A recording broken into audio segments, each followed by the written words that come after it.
Hello and welcome to Cornish Walking Trails. Today we've come to Forrabury Church.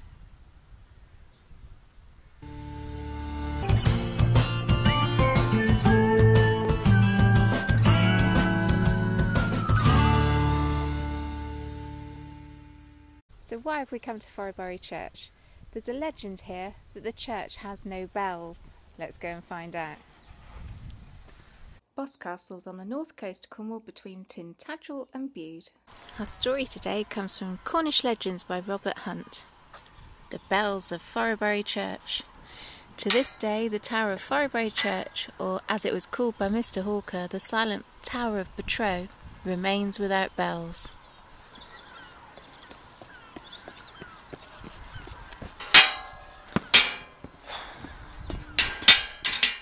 Oh, am I late?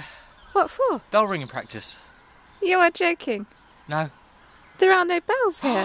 When did that happen? There've never been any bells here. Don't you know the legend? No, tell me. So according to the legend, this bell tower has never had any bells. So it's remained silent for marriages and funerals.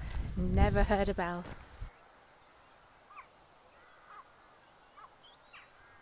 So the church wanted a peal of bells that would rival Tintagel. The bells at Tintagel were said to have been rung at Arthur's wedding all those years ago. The bells were cast and blessed and sent via ship towards Boscastle. A great storm blew up. It took the ship down to the bottom of the sea. It says in here, as the vessel sank, the bells were heard tolling with a muffled sound, as if ringing the death knell of the ship and sailors, of whom the good pilot alone escaped with life. When the pilot heard the bells at Tintagel, he crossed himself and bowed respectfully. The captain laughed and said he didn't need to do that. And the legend is that on stormy days you can hear the muffled sound of bells at the bottom of the sea.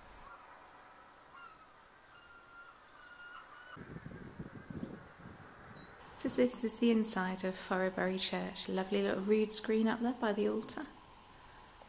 And behind me is the bell tower. And there are no ropes hanging down. Perhaps the legend is true. Do you think they really are down there? No. It's too calm today to find any muffled bells. What's that? Oh no, it's an aeroplane.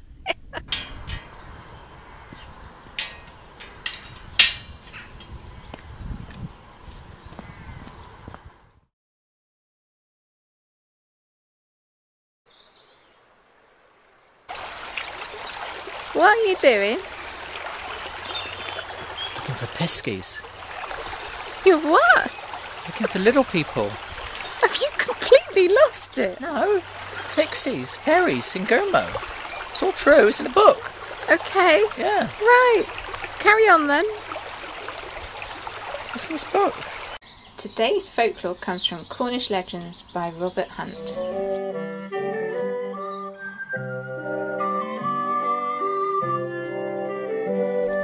The Fairy Fair in Germoe. Bow Lane in Germoe was a notorious place for piskies. One night Daniel Champion and his comrade came to Godolphin Bridge. They were a little bit overtook with liquor. They said that when they came to Bow Lane, they found it covered all over from end to end, and the small people holding a fair there with all sorts of merchandise. The prettiest sight they ever met with. Champion was sure his beautiful child was there, but in the morning the book said she was changed for one as ugly and wizened as could be. He was convinced it was the small people. So we're out looking for fairy folk and piskies in Germoe.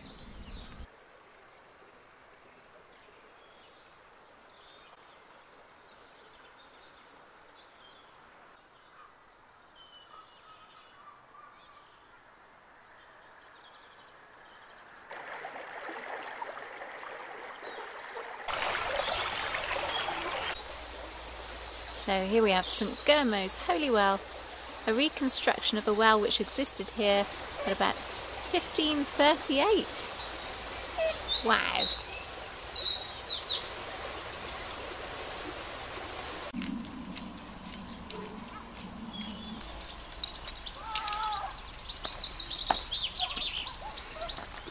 call them or what? Can't see them. Have you not found them yet? No. I think I found their house. What? Over there, look. Little house for little people. It's a shed! Oh, he really has lost the plot this time, hasn't he?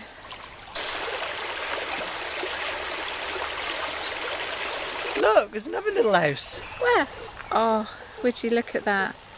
It's even got a chimney stack and everything. I think it's probably a garage though, don't you? What, a garage for the Pixies' cars? Oh.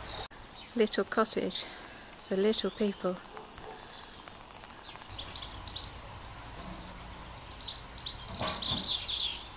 I think it's just a tall story. Very good. I like that one. That's good in the video.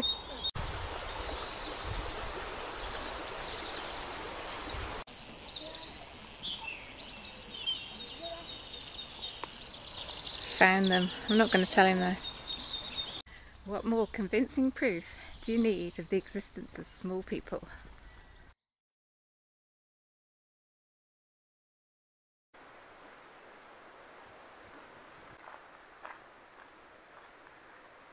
It's rather spooky out here. What on earth are we doing out here then? Loving the sunshine. So you've brought me out to this church that is abandoned. Yeah. Look at it.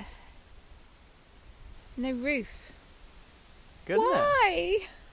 On the trails of some spooky goings on in St Day. Tell me more. Oh yeah, I got a book. It says here, St Day. The village, situated just outside Redroof, was a former mining area, and at one time it was the centre of copper mining industry, thereby accruing considerable wealth. In the Royal Cornwall Gazette of October 1868, an interesting court case was reported. It was based on a claim for a quarter's rent, payable on a house in St Day. The defendant stated that she and her husband were unable to live in the house because of a noise from ghosts heard every night at 11 o'clock. Ah, rubbish. His Honour remarked that if he were to accept that explanation as a reason why the rent should not be paid, other unprincipled persons summoned for arrears would assign a similar reason for non-payment of rent. He continued that better things ought to be expected of people who could read and write, and to suppose that just because some rats made a noise, a house was haunted. Ghosts have been reported to have regular habits. Do rats also run to time? Depends if they've got a watch, doesn't it? Booty. So do you know which house it was or anything? Yeah, it's one of those houses in St Day. There's not many of them. What, the one with the funny noises coming out? Well, all you got to do is you come back at 11 o'clock, walk up and down the street and see which house has got funny noises coming out the bedroom.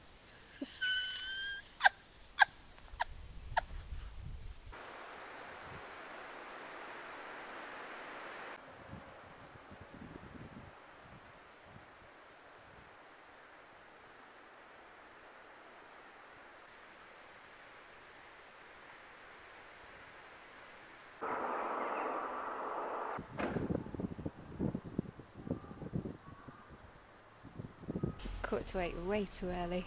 Bit early, isn't it? Yeah. Pub? Yeah, that's a good idea. Do you think that's haunted? I hope not. I don't want to see any ghosts or rats tonight. Come on then.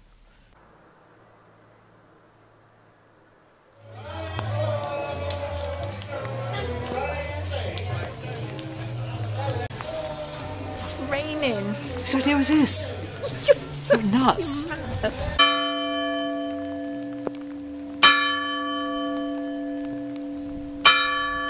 Wow, it's 11 o'clock. Ghosting hour. Or rats. Ghosts.